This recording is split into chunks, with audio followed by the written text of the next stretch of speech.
Hello student, welcome to my YouTube channel Maths Mentor Anoop Sharma. अगर आपने इस चैनल को अब तक सब्सक्राइब नहीं किया है तो जल्दी से इस चैनल को सब्सक्राइब कर लें और नोटिफिकेशन बेल को भी दबा दीजिए ताकि आने वाले नए वीडियो की अपडेट आपको मिल सके। आज हम करेंगे क्लास 11 का चैप्टर रिलेशन एंड फंक्शन का पार्ट नंबर 3। इससे पहले हमने 2 पार्ट इसके अपलोड किए हैं। अगर आपने उसे नहीं देखा है, आई बटन में उसके लिंक दिए गए हैं। पहला पार्ट हमने कार्टेशियन प्रोडक्ट पे किया था, दूसरा हमने रिलेशन पे किया था और आज हम करेंगे फंक्शन एंड उसके ग्राफ के ऊपर। फंक्शन जो है वो एक स्पेशल टाइप ऑफ रिलेशन है। अगर रिलेशन में कुछ एक्स्ट्रा कंडीशन हम लगा दें तो रिलेशन आपका फंक्शन बन जाता है। तो हम देखते हैं ये कंडीशन है क्या। तो सबसे पहले डेफिनेशन क्या बोलता है उसे देख लेते हैं। तो डेफिनेशन जो बोलता है, a relation F from a set A to a set B is said to be a function if every element of A has one and only one image in set B। अगर एक set A से और एक set B के बीच में हम अगर function define कर रहे हैं तो सेट A के जितने भी एलिमेंट है उसके हर एक एलिमेंट का एक वहां पे सेट B में इमेज होना चाहिए। इमेज मतलब उसका एक कनेक्शन होना चाहिए। तो हम उसे क्या बोलेंगे? फंक्शन बोलेंगे। The function f from a to b is denoted by f such that a arrow b। तो हम एक फंक्शन को इस तरह से लिखते हैं। अब एक एग्जांपल देखते हैं, उससे आपको ये क्लियर हो जाएगा। मैंने मान लिया एक सेट है, उसके अंदर एलिमेंट है 1 2 3 4 और b एक सेट है जिसके अंदर एलिमेंट है a b c d e। तो ये दो सेट है जिसके अंदर हम एक रिलेशन डिफाइन कर रहे हैं। अब हम देखेंगे कुछ तो रिलेशन होगा और वो कब एक फंक्शन बनेगा उसके ऊपर। तो देखिए, मैंने यहाँ पे सेट ए लिख लिया। ये आपका सेट ए है, ये बी है, ये ए, ये बी, ये ए, ये बी और ये ए और ये बी। मैंने 4 रिलेशन डिफाइन किए हैं। सबका नाम मैंने F1, F2, F3 और F4 रख लिया है।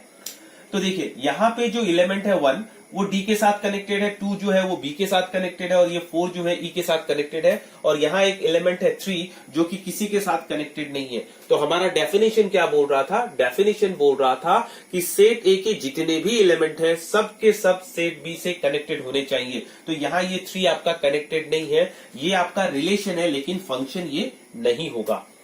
दूसरा F2 देखते हैं। यहाँ पे 1 जो है आपका A के साथ कनेक्टेड है, 2 है वो आपके C के साथ कनेक्टेड है, 3 जो है वो B के साथ कनेक्टेड है और 4 जो है आपके D के साथ कनेक्टेड है। मतलब सेट A के जितने भी एलिमेंट है सब किसी ना किसी एक एलिमेंट से सेट B में कनेक्टेड है। मतलब ये आपका फंक्शन होगा। रिलेशन तो ये है ही है, अब ये फंक्शन बनेगा। अब ये F3 हम देखते हैं। सेम सेट के अंदर हमने डिफाइन किया है सेट के एलिमेंट। देखिए, पहला सेट का एलिमेंट क्या है? 1 ए के साथ रिलेटेड है, 2 आपका बी के साथ रिलेटेड है, 3 आपका बी के साथ रिलेटेड है, 4 आपका डी के साथ रिलेटेड है। पहला कंडीशन हमारा क्या था कि सेट ए के जितने भी एलिमेंट है वो एक एलिमेंट, किसी भी एक एलिमेंट के साथ one and only one element के साथ रिलेटेड होना चाहिए। अब देखिए, 2 आपका बी के साथ रिलेटेड है, 2 बी के साथ रिलेटेड है, 3 भी बी के साथ रिलेटेड है। इससे हमको कोई तकलीफ नहीं है। हमारा कोई भी एलिमेंट यहाँ का किसी ना किसी एक एलिमेंट से ही कनेक्टेड होना चाहिए, एक से ज्यादा से कनेक्ट नहीं होना चाहिए। तो 2 आपका सिर्फ एक से ही कनेक्टेड है, 3 आपका एक से ही कनेक्टेड है, 4 भी आपका एक के साथ कनेक्टेड है। तो ये भी आपका फंक्शन होगा। अब देखते हैं 4 नंबर, ये 4th वाला कंडीशन में।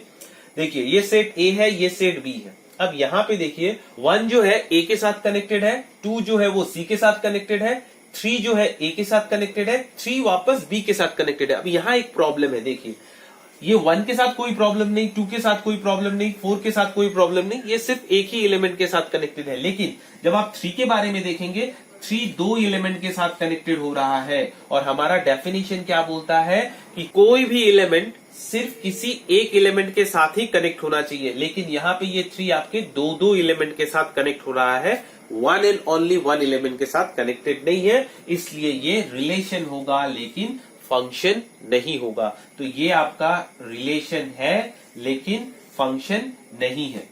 रिलेशन है लेकिन ये फंक्शन नहीं है।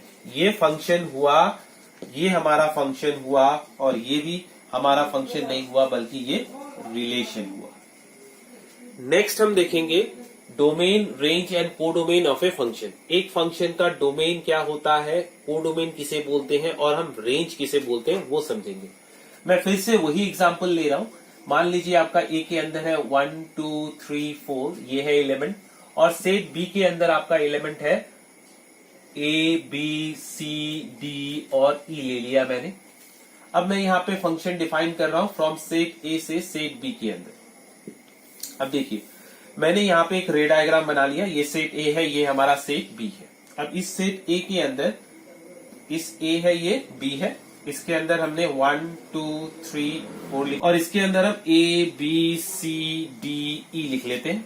अब देखिए यहाँ पे ये 1 है, ये ए के साथ कनेक्टेड है, ये बी 2 जो है वो बी के साथ, 3 जो है सी के साथ, 4 जो है ये डी के साथ कनेक्टेड है। तो ये जो फंक्शन हमने डिफाइन किया फ्रॉम ए से बी में, इसमें 1 जो है आपका ए के साथ, 2 जो है बी के साथ, 3 जो है सी के साथ, 4 जो है वो डी के साथ। तो ये जो कनेक्शन हमने यहाँ पे दिखाया, तो ये जो फर्स्ट वाला सेट है, ये पूरा एंटायर सेट ए जो है, इसे हम बोलते हैं डोमेन।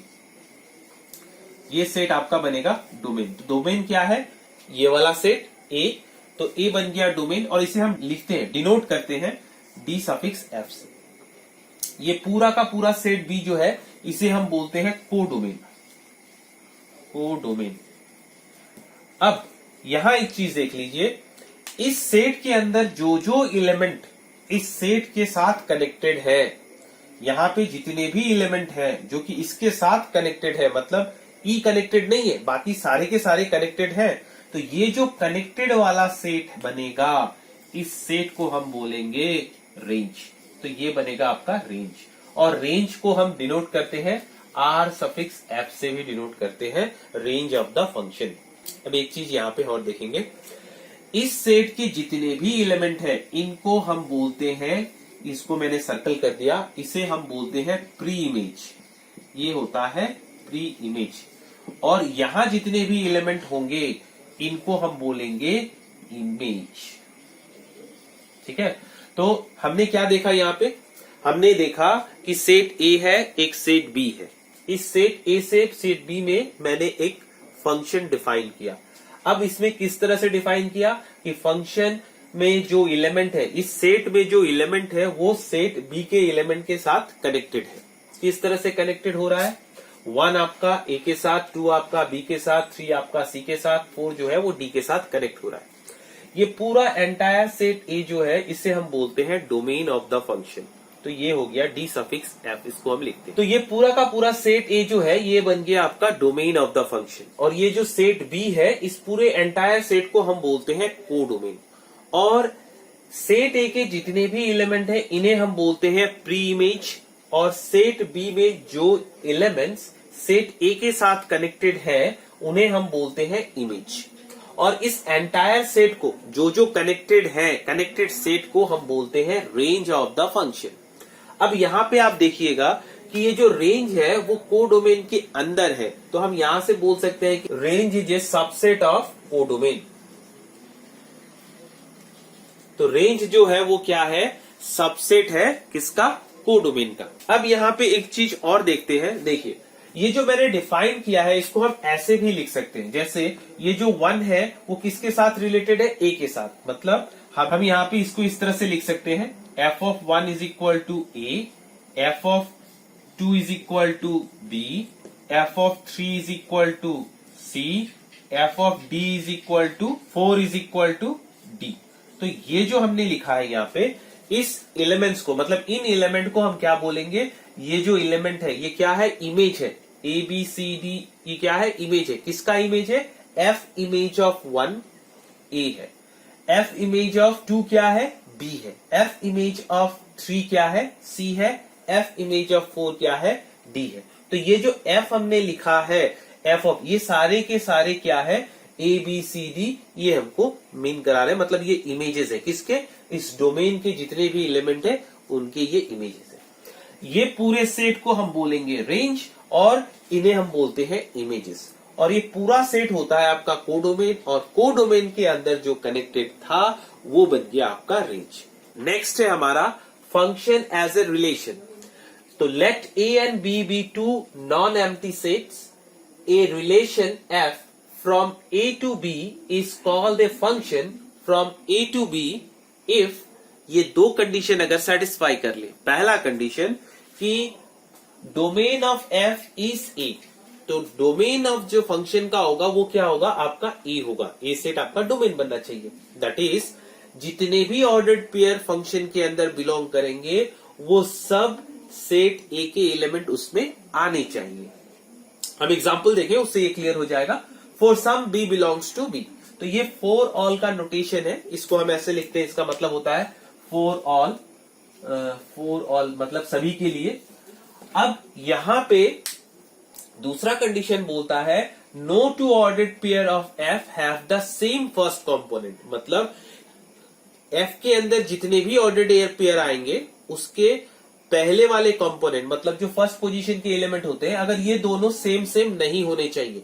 अगर होता भी है तो मस्ट बी ये दोनों B1 और B2 दोनों सेम होना पड़ेगा। जब दोनों सेम होगा मतलब एक ही एलिमेंट रहेगा, तो ये कंडीशन इसको सेटिस्फाई करना पड़ेगा। और अगर ये आ जाता है कि ऑर्डर्ड पेयर में जितने भी ऑर्डर्ड पेयर आ रहे हैं उनमें अगर फर्स्ट कंपोनेंट के एलिमेंट 2 बार रिपीट हो जाए तो वो फंक्शन नहीं रहेगा।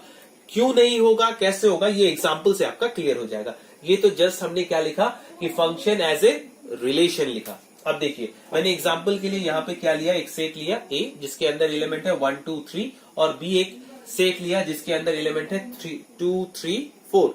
अब मैंने यहाँ पे ये 3 रिलेशन डिफाइन किए हैं। अब देखेंगे इन 3 में से कौन फंक्शन बनता है और कौन फंक्शन नहीं बनता है। ये ऑर्डर्ड पेयर हमने ले लिया है, इसका हम रे डायग्राम बनाते हैं, इससे हमारा ये क्लियर हो जाएगा। उसके बाद हम इस डेफिनेशन के हिसाब से भी इसको देख लेंगे। पहले अगर मैंने इसका पहला वाला का रे डायग्राम बना दिया, ये हो गया आपका F1 हमने डिफाइन कर दिया, इसके अंदर एलिमेंट है 1 2 3, इसके बाद आपका इधर कितना है 2 3 4। तो यहाँ क्या बोल रहा है, 1 जो है 2 के साथ रिलेटेड, 1 2 के साथ रिलेटेड है, 2 3 के साथ रिलेटेड, 2 3 के साथ रिलेटेड है, 3 जो है वो 4 के साथ रिलेटेड है। देखिए यहाँ सेट ए के जितने भी एलिमेंट्स हैं वो सेट बी के सारे एलिमेंट के साथ, मतलब किसी एक एलिमेंट के साथ कनेक्टेड है। और पूरा का पूरा सेट इसका जितना भी एलिमेंट है किसी ना किसी का कोई रिलेशन यहाँ पे है, मतलब किसी के साथ ये कनेक्टेड है, तो ये एक फंक्शन बन रहा है। तो देखिए इस ऑर्डर्ड पेयर में कहीं पे भी जो फर्स्ट सेट के एलिमेंट है वो रिपीट नहीं हुए, और साथ ही साथ सेट ए के जितने भी एलिमेंट है सभी के सब ऑर्डर्ड पेयर में आ गए। पहला कंडीशन क्या था कि डोमेन ऑफ एफ क्या होना चाहिए, ए होना चाहिए, मतलब ऑर्डर्ड पेयर के अंदर सारे के सारे फर्स्ट कंपोनेंट के एलिमेंट सेट ए के सभी एलिमेंट को आ जाना चाहिए, जो कि यहाँ पे आ गया है। दूसरा कंडीशन कि इसमें जो भी ऑर्डर्ड पेयर आएंगे फर्स्ट कंपोनेंट डबल रिपीट नहीं होना चाहिए। कहीं पे भी देखिए 1 वापस नहीं आया, 2 वापस नहीं आया, मतलब फर्स्ट पोजीशन में, तो ये हमारा फंक्शन बन रहा है। दूसरा है F2, इसको भी हम देख लेते हैं। ये हमारा सेट ए, ये हमारा सेट बी है, ए ये बी, इसको हमने डिफाइन किया F2। अब यहाँ पे कितना है एलिमेंट 1 2 3, इसके अंदर हम डाल देते हैं 1 2 3, इधर 2 3 4। अब ये किस तरह से कनेक्टेड है, यहाँ 1 जो है वो 2 से कनेक्टेड है, फिर 1 जो है वो 3 से कनेक्टेड है, और 2 जो है वो 3 से कनेक्टेड है, और 3 जो है वो 4 से कनेक्टेड है। अब देखिए यहाँ पे भी सेट ए के सारे एलिमेंट किसी ना किसी एलिमेंट के साथ कनेक्टेड है, लेकिन हमारा कंडीशन क्या था डेफिनेशन में कि कोई भी एलिमेंट का डबल, मतलब एक से ज्यादा एलिमेंट के साथ कनेक्शन नहीं होना चाहिए। तो देखिए ये फंक्शन नहीं है। तो यहाँ रे डायग्राम से तो हमको समझ में आ गया कि ये फंक्शन नहीं है, ये रिलेशन है।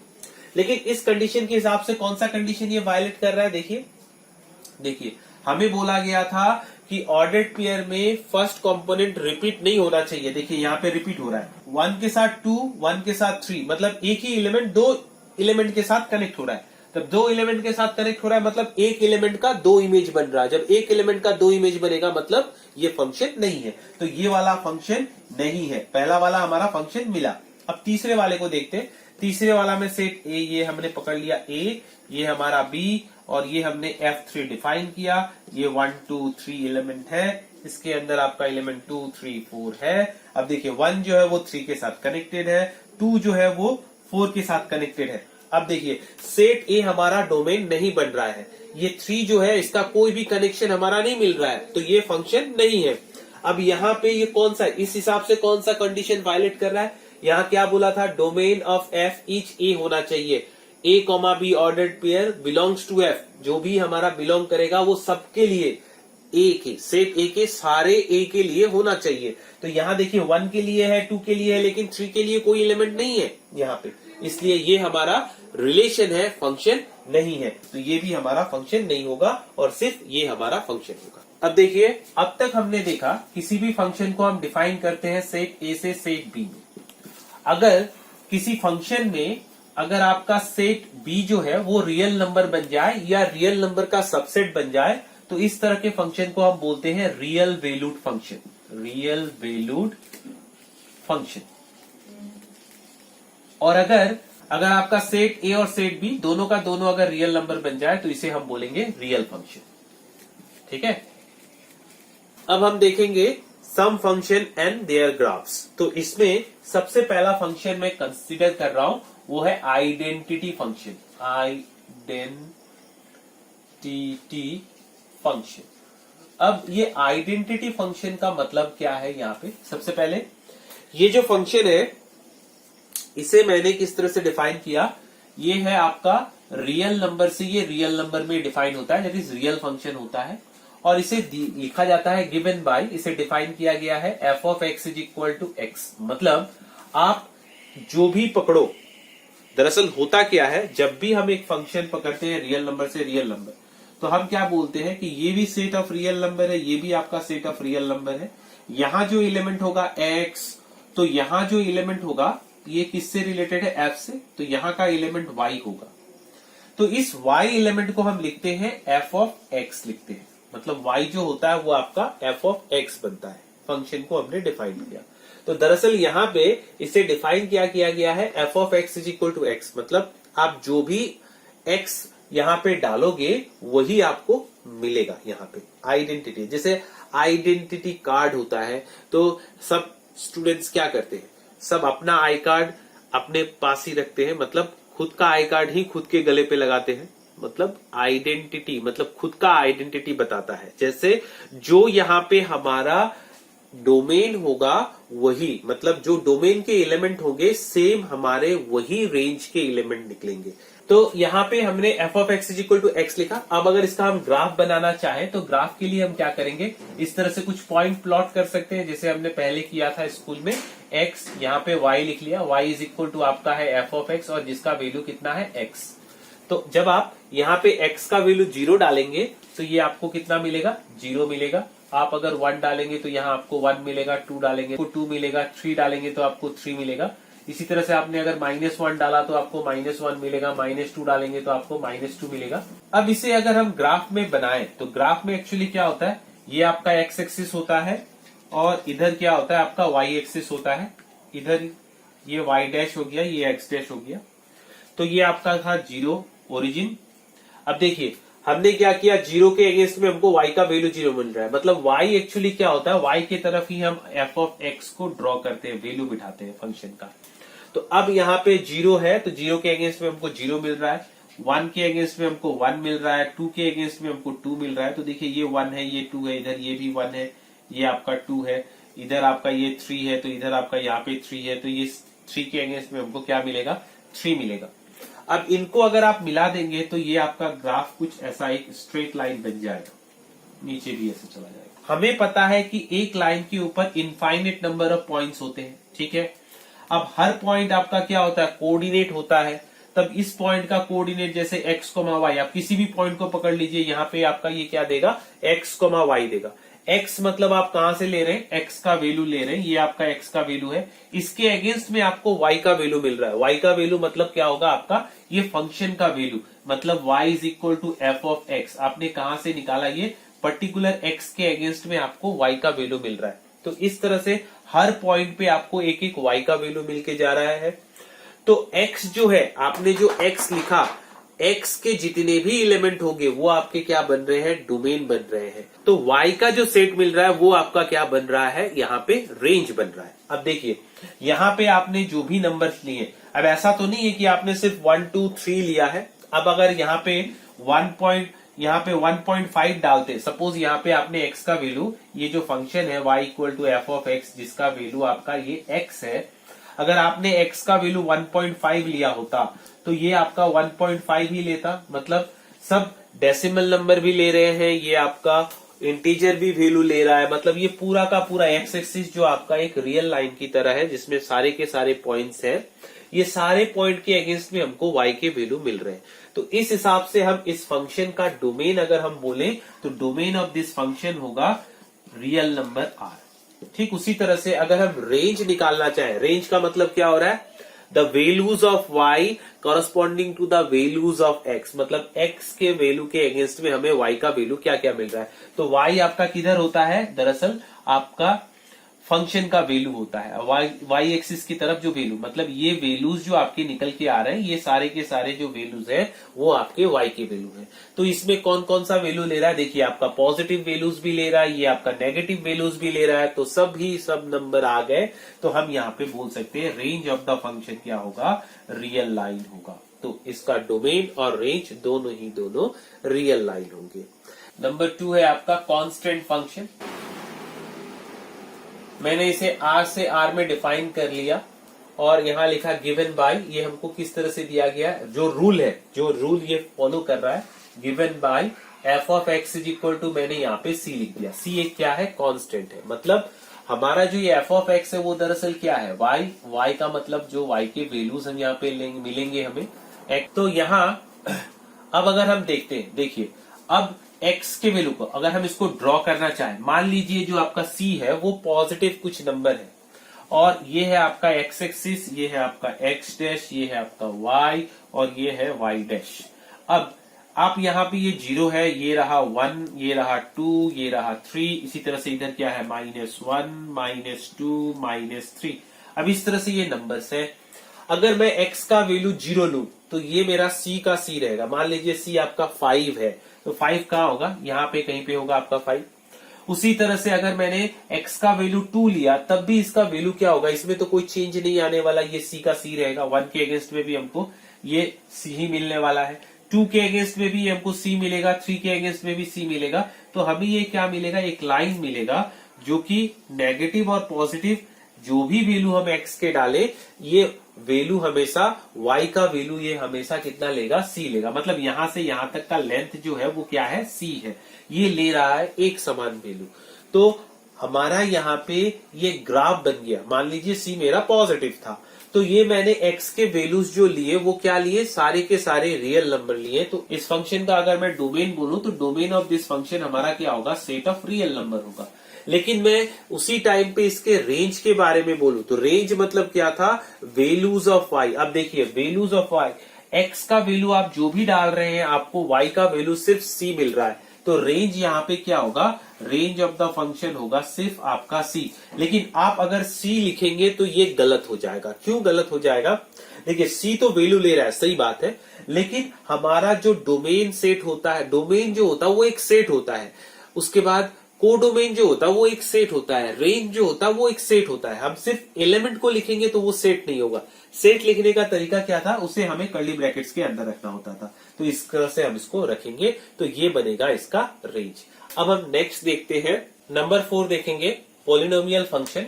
ये फंक्शन को हमने डिफाइन किया from set of real number से रियल नंबर पे, और ये दरअसल दिया कैसा गया है, y is equal to f of x is equal to a0 plus a1x plus a2x square plus a3x cube plus dot dot dot plus an x to the power n।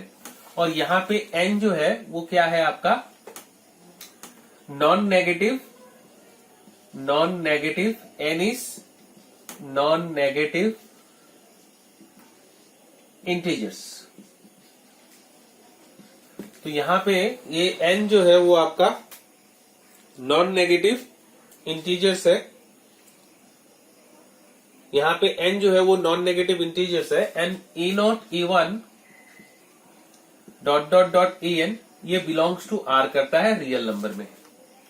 तो ये आपका एक पोलिनोमियल फंक्शन है। तो polynomial function होने का मतलब क्या हो रहा है कि x का जो पावर होगा वो आपका नॉन नेगेटिव होगा, फ्रैक्शन होगा तो ये आपका पोलिनोमियल नहीं होगा। तो हम इतने बड़े फंक्शन का तो ग्राफ नहीं लेंगे, हम एग्जांपल के लिए एक छोटा फंक्शन डिफाइन कर लेते हैं, y is equal to f of x, और जिसके जगह पे लिख लेते हैं एक्स स्क्वायर। अब देखेंगे इसका ग्राफ कैसा बनता है, इसका डोमेन क्या होगा और इसका रेंज क्या होगा। अब देखिए मैंने यहाँ पे क्या किया, x ले लिया, y is equal to f of x, और इसके अगेंस्ट में मुझे वैल्यूज निकालने हैं। दरअसल मैं जब 0 डालूंगा तो ये मुझे कितना देगा, 0 का स्क्वायर 0 होगा, 1 का स्क्वायर 1 होगा, 2 का स्क्वायर मेरा कितना होगा 4 हो जाएगा, उसी तरह से 3 का स्क्वायर ये 9 होगा। अगर मैं -1 डालूं तो इसका +1 निकलेगा, -2 डालूं तो ये मुझे +4 देगा, -3 डालूं तो ये मुझे 9 देगा। अब अगर मैं इसका ग्राफ बनाऊं तो देखिए मुझे 0 पे ये 0 दे रहा है, 1 पे इसका वैल्यू 1 आ रहा है, 2 पे इसका वैल्यू पकड़ लीजिए ये 4 यहां आ रहा है, उसी तरह से -1 पे इसका वैल्यू 1 आ रहा है, -2 पे इसका वैल्यू 4 आ रहा है। तो अगर इसका ग्राफ अगर हम बनाएंगे तो ये कुछ इस तरह का बनेगा, जिसे हम पैराबोला बोलते हैं। बाद के चैप्टर में आपको, बाद में कोनिक सेक्शन चैप्टर नंबर 11 में आपको मिलेगा, जिसे हम पैराबोला बोलते हैं। अब यहाँ पे देखिए आप x के लिए हर वो वैल्यू डाल रहे हैं, नेगेटिव डाल रहे हैं, पॉजिटिव डाल रहे हैं, सभी वैल्यू डाल रहे हैं, तो डोमेन ऑफ द फंक्शन जो आपका यहाँ पे बन रहा है वो रियल लाइन बन रहा है। लेकिन अगर रेंज ऑफ द फंक्शन के बारे में बोलेंगे तो आप किसी भी नेगेटिव नंबर को डाल लो, उसको स्क्वायर करेंगे तो वो हमेशा पॉजिटिव होगा। तो यहाँ पे आपका ये सब पॉजिटिव रियल नंबर ले रहा है, इसका मतलब ये क्या हो रहा है, r प्लस हो रहा है, जिसे हम बोलते हैं ये आपका क्लोज इंटरवल 0 से लेके ओपन इंटरवल इंफिनिटी तक ये जा रहा है। अब है हमारा रेशनल फंक्शन नंबर 4 में। रेशनल फंक्शन एक्चुअली क्या होता है कि जब हम एक फंक्शन लिखते हैं f of x divided by g of x, मतलब इस तरह के फॉर्म में हो, इसे हम रेशनल एल्जेब्रिक फंक्शन बोलते हैं। आप एग्जाम्पल के लिए जैसे मान लीजिए कि मैंने f of x is equal to इस तरह का पकड़ लिया, x square plus 1 divided by x cube plus x plus 1, तो ये सब एक रेशनल फंक्शन के एग्जाम्पल है। तो इस तरह का कुछ भी हो सकता है आपका, f of x is equal to इस तरह का हो जाए x square -1 divided by x square plus 1, तो ये सब क्या है, रेशनल फंक्शन है। तो हम यहाँ पे एक simple function f of x is equal to 1/x लेते हैं, जो कि हम डिफाइन कर रहे हैं कहां से है, रियल नंबर एक्सेप्ट 0। ये 0 नहीं लेगा क्योंकि हम इसमें 0 नहीं डाल सकते, 2 रियल नंबर r ले रहे हैं। अब यहाँ पे देखिए इसका अगर हम ग्राफ बनाना चाहें तो इसका ग्राफ कुछ ऐसा बनेगा। अब आप जैसे इसका वैल्यू प्लॉट करेंगे यहाँ पे, तो देखिए आप 0 नहीं बिठा सकते। देखिए जैसे ही आप यहाँ पे फंक्शन में, दैट इज ये y इक्वल टू आपका f ऑफ x है, y का वैल्यू क्या निकल रहा है, जब आप यहाँ पे x का वैल्यू 1 डालेंगे तो ये आपका 1/1 1 लेगा, तो मतलब 1 पे इसका वैल्यू 1 आएगा। अगर आपने यहाँ पे 2 डाला तो ये कितना होगा, 1/2 आपका ये 0.5 हो जाएगा, मतलब यहाँ पे आपका ये आधा हो जाएगा। आप 3 डालेंगे तो ये और छोटा हो जाएगा। उसी तरह से अगर आप हाफ डालते हैं, यहाँ पे 1/2 डालते हैं तो ये क्या होगा, 1/1/2 इज इक्वल टू 2 बन जाएगा, मतलब यहाँ पे इसका वैल्यू 2 ले रहा है, ऐसा होगा। आप 1/3 डालेंगे तो ये और ऊपर चला जाएगा इस तरह से। तो इसका ग्राफ जो एक्चुअली बनेगा वो ग्राफ कुछ ऐसा बनेगा, इस तरह का बनेगा। ये कभी टच नहीं करेगा एक्स एक्सिस को, ऐसा लगेगा कि ये टच करेगा लेकिन टच नहीं करेगा। अब ये आपका था एक्स एक्सिस, ये है आपका वाई एक्सिस। ठीक उसी तरह से अगर आप जब नेगेटिव वैल्यूज डालेंगे तो ये ग्राफ कुछ आपका ऐसा बनेगा, यहाँ पे भी इस तरफ भी ये इस तरह का ग्राफ बनेगा, ये टच नहीं करेगा। तो आप यहाँ पे देखिए, आप जो भी वैल्यू डाल रहे हैं, आप 0 नहीं डाल रहे हैं एक्स का वैल्यू। तो अगर आप डोमेन निकालने की कोशिश करें, देखिए आप बहुत ही छोटा नंबर डालते हैं इस फंक्शन में। मान लीजिए आपने डाला f ऑफ 0.001 डाला, तो ये आपका क्या होगा, मतलब ये बहुत ही वेरी क्लोज टू ओरिजिन, आप 0 के पास का नंबर डाल रहे हैं, तो ये 1/0.001 होगा। तो दरअसल ये क्या हो जाएगा, ऊपर चला जाएगा आपका ये, तो ये कितना बन जाएगा आपका 1000 बन जा रहा है। मतलब आप जितना पास आएंगे इसका वैल्यू उतना ही दूर जाएगा। मतलब हम 0 नहीं ले सकते, लेकिन 0 को छोड़ के बाकी सब ले सकते हैं। तो इस फंक्शन का जो डोमेन होगा, डोमेन ऑफ दिस फंक्शन, वो बनेगा रियल नंबर -0, क्योंकि आपने 0 नहीं लिया। ठीक उसी तरह से वैल्यू ऑफ y, अब देखिए y का वैल्यू इंफिनिटी तक जा रहा है लेकिन y का वैल्यू 0 नहीं ले रहा। इधर भी देखिए y का वैल्यू नेगेटिव इंफिनिटी तक जा रहा है लेकिन इसका वैल्यू 0 नहीं ले रहा। तो रेंज ऑफ द फंक्शन भी इसका हो जाएगा आपका r माइनस सिंगलटन 0। ठीक है, नेक्स्ट ये हमारा मॉडुलस फंक्शन। मॉडुलस फंक्शन को दरअसल हम इस तरह से डिफाइन करते हैं, आपको पहले भी मिला हुआ है। मॉडुलस मतलब इस तरह से 2 लाइन के बीच में हम लिखते हैं। तो इस मॉडुलस फंक्शन को हम ऐसे लिखते हैं, x if x is greater than equal to 0, minus x if x is less than 0। अब यहां पे थोड़ा सा हमको समझना होगा। क्या समझना होगा? x का वैल्यू अलग अलग होने पर, मतलब अगर आप यहां पे देखेंगे, अगर मैं यहां पे बैठाऊं तो ये फंक्शन कुछ ऐसा बोल रहा है, ये x एक्सिस है आपका x डैश, ये आपका y एक्सिस है y डैश, ये ओरिजिन हो गया। अब जब x का वैल्यू 0 या 0 से बड़ा होगा तब ये फंक्शन आपका क्या होगा? x होगा। और जब आप x का वैल्यू नेगेटिव 0 से छोटा डालेंगे तो फंक्शन क्या होगा? आपका माइनस x होगा। ऐसे आपको मॉडुलस मिला हुआ था, मॉडुलस ऑफ x, मतलब आपने अगर मॉडुलस में यहाँ पे 4 डाला तो मॉडुलस ऑफ 4 का वैल्यू 4 होता है। मॉडुलस ऑफ -2 डालेंगे तो ये कितना होगा? आपका +2 होगा। ये नेगेटिव नंबर को भी पॉजिटिव बना देता है। अब यहाँ पे जब x का वैल्यू 0 से बड़ा हो रहा है तो ये आपका फंक्शन क्या बन रहा है? देखिए यहाँ पे दो केसेस बन रहे हैं। केस नंबर 1 क्या बन रहा है? केस नंबर 1 बन रहा है जब x का वैल्यू जो हम डालते हैं वो ग्रेटर देन इक्वल टू 0 हो तो आपका फंक्शन बनता है x। तो थोड़ा देर पहले हमने इस फंक्शन का ग्राफ बनाया था, कैसा था? स्ट्रेट लाइन, सीधा ये ऐसा निकल जाएगा, ये वाला। दूसरा, जब केस नंबर 2 यहाँ पे आपका x का वैल्यू लेस देन 0 होगा तो आपका फंक्शन का value f of x is equal to minus x होगा। अब ये माइनस एक्स होगा, देखिए आप x का वैल्यू नेगेटिव डाल रहे हैं। देखिए अगर आपने यहाँ पे x का वैल्यू -1 डाला तो ये कितना होगा? -1, ये आपका बन जाएगा +1। अगर आपने यहाँ पे -2 डाला तो इसका वैल्यू क्या बनेगा? -2 इज इक्वल टू +2 बन जाएगा। मतलब आप नेगेटिव वैल्यू ले रहे हैं, इसके अगेंस्ट में आपको पॉजिटिव वैल्यू y के मिलेंगे। ये ग्राफ कुछ आपका ऐसा बन जाएगा। तो ये हो गया आपका मॉडुलस का ग्राफ। अब अगर यहाँ पे हम इसके डोमेन के बारे में बोले तो डोमेन मतलब क्या? डोमेन मतलब जो x के वैल्यूज ले रहे हैं। अब यहाँ पे x का वैल्यू आप क्या ले रहे हैं? आप यहाँ पे इंटीजर भी ले रहे हैं, आप यहाँ पे डेसिमल भी ले रहे हैं, मतलब आप नेगेटिव भी ले रहे हैं, मतलब आप सभी नंबर्स को ले रहे हैं। तो जब सब नंबर्स को ले रहे हैं मतलब आप यहाँ पे आपका डोमेन बन रहा है रियल नंबर। लेकिन एट द सेम टाइम आपका रेंज में क्या निकल के आ रहा है? आप देखिए रेंज में मतलब वैल्यू ऑफ y, ये देखिए वैल्यूज ऑफ y है, ये सब ऊपर की तरफ है, ये सब पॉजिटिव नंबर्स आ रहे हैं y के वैल्यूज। तो जब y का वैल्यू पॉजिटिव आ रहा है, यहाँ पे आपका वैल्यू 0 आया था, मतलब रेंज ऑफ द फंक्शन जो बन के आ रहा है वो आपका बन रहा है r पॉजिटिव। r पॉजिटिव का मतलब हो गया 0 से लेके आपके इंफिनिटी तक ये वैल्यू लेंगे। ठीक है। अब ये सिग्नम फंक्शन क्या है? जब एक फंक्शन को हम इस तरह से डिफाइन करते हैं, f of x is equal to इसका value 1, if x is greater than 0 हुआ, इसका वैल्यू 0 होगा जब x इज इक्वल टू 0 होगा, और इसका वैल्यू -1 होगा जब x का वैल्यू 0 होगा। तो मतलब यहाँ पे पहले से ही कंडीशन डाल के रखे गए हैं। x का वैल्यू अगर पॉजिटिव हुआ तो फंक्शन आपका वैल्यू 1 लेगा, 0 हुआ तो ये आपका वैल्यू 0 लेगा, और x का वैल्यू नेगेटिव हुआ तो ये -1 लेगा। मतलब यहाँ 3 केसेस है। केस नंबर 1 में आपका बन के आ रहा है, बोला गया है कि जब आपका x का वैल्यू जो है वो पॉजिटिव है तो आपका फंक्शन बन रहा है f of x is equal to 1। Case number 2 में आपका यहाँ पे क्या बन रहा है? जब x का वैल्यू 0 होगा तो फंक्शन का वैल्यू कितना होगा? 0 होगा। केस नंबर 3 अगर हम देखते हैं यहाँ पे, तो यहाँ बोल रहा है कि अगर x का वैल्यू लेस देन 0 हुआ तो फंक्शन f ऑफ x का वैल्यू -1। तो अब अगर हम इसके ग्राफ को प्लॉट करना चाहें तो देखिए यहाँ पे ये आपका x एक्सिस बन रहा है, x एक्सिस है x डैश, ये है y और ये है y डैश। तो y मतलब आपका क्या? इधर फंक्शन का वैल्यू आपका इस y एक्सिस की तरफ लेता है। अब यहाँ पे देखिए जब x का वैल्यू पॉजिटिव 0 या 0 से 0 है आपका, यहाँ पे 0 से बड़ा कोई भी नंबर, 0 को छोड़ के बाकी जो भी नंबर होंगे वहां पे आपका फंक्शन का वैल्यू 1 लेगा। 1 लेगा मतलब ये कांस्टेंट फंक्शन की तरह आ रहा है। 1 आपका कहाँ पे है? यहाँ पे है। तो इसको छोड़ के, मतलब ये पॉइंट 1 को छोड़ के बाकी सारे वैल्यूज को ये लेगा, तो ये आपका एक कांस्टेंट फंक्शन का ग्राफ बन रहा है।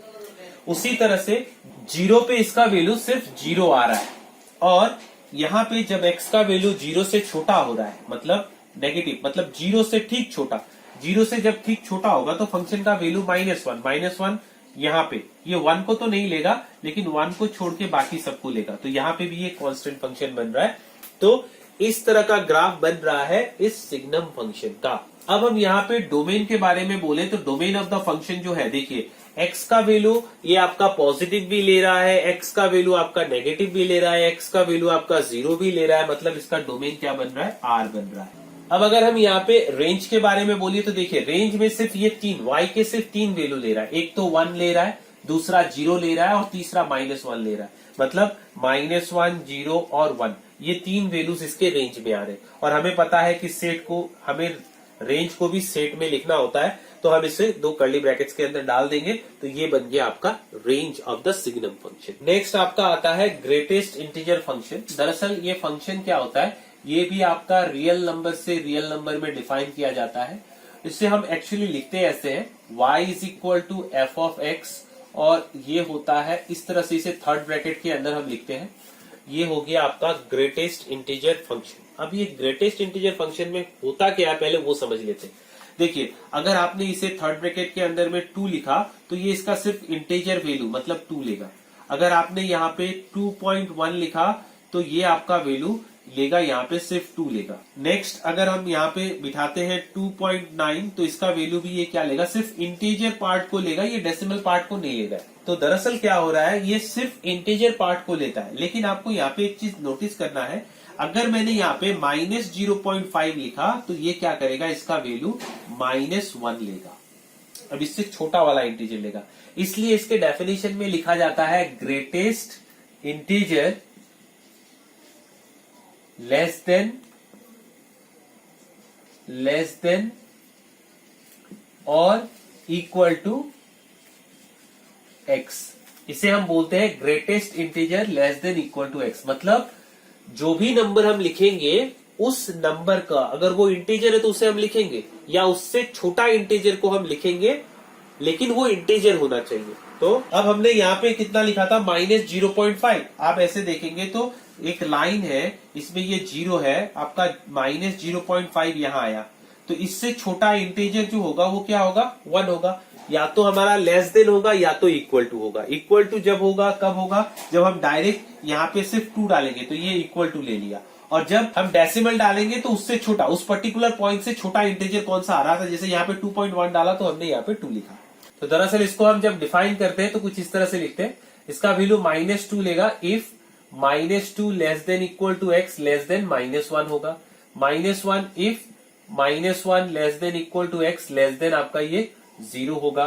ये 0 होगा if 0 less than equal to x less than आपका ये +1 होगा। 1 होगा if 1 less than equal to x less than ये 2 होगा, और ये 2 होगा if 2 less than equal to x less then 3 होगा। मतलब इस इंटरवल के अंदर में इसके वैल्यूज ये लेंगे। अगर हम इसका ग्राफ बनाते हैं तो इसका ग्राफ कुछ इस तरह का बनेगा। ये हो गया हमारा x एक्सिस, ये हो गया हमारा y एक्सिस, ये है 0। देखिए 0 से लेके 1 के यहाँ पे ये 1 को नहीं ले रहा है, यहाँ पे इसका y का वैल्यू कितना हो रहा है, y का वैल्यू 1 ले रहा है। देखिए ये 1 है, ये रहा 0, यहाँ पे ये क्या होगा, 0 से 1 के बीच में ये 0 ले रहा है। उसके बाद अगर आप 1 से 2 के बीच देखेंगे, ये रहा 2 आपका, तो यहाँ पे इसका वैल्यू कितना ले रहा है, 1 से 2 के बीच में ये 1 लेगा। तो यहाँ पे ये क्या होगा, ये 1 लेगा, लेकिन 2 को नहीं लेगा, 2 से पहले ये रुक जाएगा, टूट जाएगा ये। उसके बाद 2 से लेके 3 के बीच में अगर हम यहाँ पे 3 देते हैं तो 3, यहाँ ये 2 तो लेगा, लेकिन 3 से पहले ये रुक जाएगा। इस तरह से बनेगा। ठीक उसी तरह से हम अगर नेगेटिव साइड में देखते हैं, -1 से 0 के बीच में, तो ये हो गया आपका माइनस, तो ये -1 पे ये तो ले लेगा आपका, लेकिन ये -1 लेगा, लेकिन ये 0 को नहीं लेगा, यहाँ पे ये टूटा रहेगा, ठीक है, ओपन रहेगा।